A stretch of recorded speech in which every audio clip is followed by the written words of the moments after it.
26 জানুয়ারি শুধু প্যারেডের শব্দ নয়, এই দিনে ইতিহাস হাঁটে নিঃশব্দ পায়ে। যেদিন সংবিধান জন্ম নিল, সেদিনটি বেছে নেওয়া হয়েছিল আর এক শপথের স্মরণে।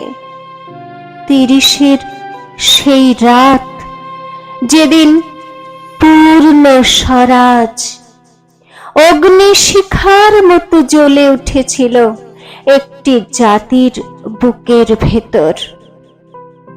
রাজপথ নয়, সেদিন ইতিহাসের প্রথম পদচিহ্ন পড়েছিল ইরউইন স্টেডিয়ামে।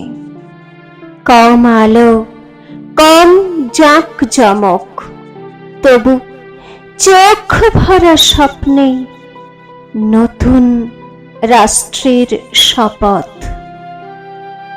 কলমে লেখা ছিল না কেবল আইন, প্রেমবিহারী নারায়ণের হাতে অক্ষর হয়েছিল শিল্প।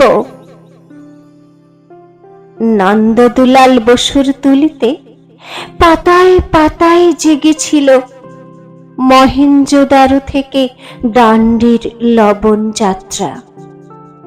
হেলিয়ামের নীরবতায় আজও ঘুমিয়ে আছে সেই সংবিধান। কাচের ঘরে বন্দি নয়, বরং শ্বাসহীন বাতাসে অমর করে রাখা একটি জাতির আত্মা। তখনও গভর্নর জেনারেল ছিলেন। রাজেন্দ্র প্রসাদের পাশে ছিল ব্রিটিশ ছায়ার শেষ রেখা। কারণ স্বাধীনতা হঠাৎ আসে, কিন্তু প্রজাতন্ত্র হেঁটে হেঁটে বড় হয়।